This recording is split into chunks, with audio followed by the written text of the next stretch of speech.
could you just describe briefly, since you had a front row seat in the devastation and the tragedy of Bloody Sunday, what actually happened? What did you see during that time? Yeah, well, I mean, people will have heard of the Saville Tribunal. I went to the Saville Tribunal. It was a big decision for me to go to the Saville Tribunal. The families of those who were murdered on Bloody Sunday had requested that somebody step forward from the IRA to tell the IRA story. And the IRA story, which they knew well and the whole of Derry knew well, was that the IRA were not actively involved in anything on Bloody Sunday and weren't interested in taking on the British Army because simply 30,000 people were on the streets protesting against the introduction of internment and the torture of prisoners in interrogation centres. So I knew when I took a decision to go to the tribunal that there was a risk in it for me. At the time I was Minister of Education in the new power sharing executive in the North. And I knew that once I went forward and said that I was second in command of the IRA in Derry at that time, that would be hung around my neck for everything that the IRA done after that. And of course, with many within some sections of unionism, and particularly within the British media, this is something that has been hung around my neck over the course of that period. But Lord Saville made it absolutely clear that the IRA bore no responsibility whatsoever for what happened. He placed the blame 100% on the parachute regiment. He also went on to say that this happened because of the circumstances that existed among the paratroopers on that day. I have to say I have a different view.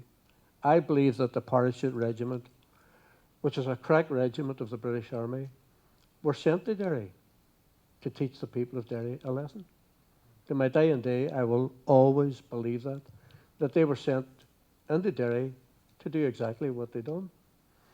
Now, the IRA's position was laid out by me in the course of the tribunal. The Lord Saville basically accepted my testimony.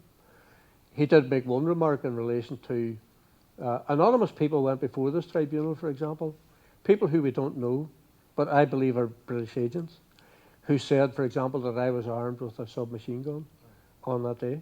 Not true. Totally and absolutely untrue.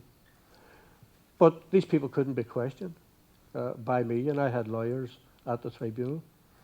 But their evidence wasn't worth a ton of beans. Anyway, all of that's beside the point, because when Lord Saville made his judgment, he placed the responsibility fairly and squarely on the shoulders of the parachute regiment and totally exonerated the IRA, accepted that the IRA weren't involved in any attempt whatsoever to take on the British Army in Derry that day. So it was clear. I mean, at the time, the coroner in Derry was Major Hubert O'Neill. He described it at that time as pure, unadulterated murder. And the people of Derry and the families who lost loved ones have had to wait 40 years to hear that there now is going to be a murder investigation. The word murder was never used once by the BBC or independent television in Britain for 40 years until an investigation was opened last week. What do you think about the British now possibly prosecuting some of those that participated from their side in this? And did you have any idea that day that the events were leading to this? Did you notice the crowds getting more raucous? Did you notice the British soldiers?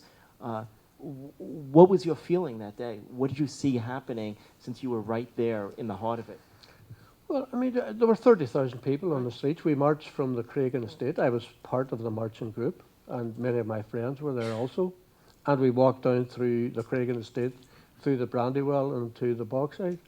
And whenever we came down William Street, it was clear that the pathway to the Guildhall Square, where we intended to march, had been blocked. So when that was quite clear to the marchers, everybody moved back to Free Derry Corner. I was absolutely shocked whenever I heard the shoot. I couldn't believe it. And I couldn't believe that all around us people were effectively being shot dead. 27 people were shot, and 14 of them lost their lives. It was the most traumatic event in the history of my town. So it's something that we've had to live with for a very long time. But unfortunately, you know, talking from a Republican perspective, I can talk about that, but similarly, somebody can pop up in the audience and say, you know, but what about this situation where the IRA done something? And of course, the IRA were involved in things that they should not have been involved in, where people similarly lost their lives. And that is a source of, I think, great annoyance to an awful lot of people. But there is a big difference about how the state dealt with things that the IRA were involved in, because everybody knew that if the IRA were involved in attacks on the British Army or in situations where innocent people were killed, that those incidents were investigated. But there are hundreds of cases of nationalists and Republicans being killed by the British state forces that have never been investigated. I mean, there was a police force in Derry on the day of Bloody Sunday. They were called the RUC.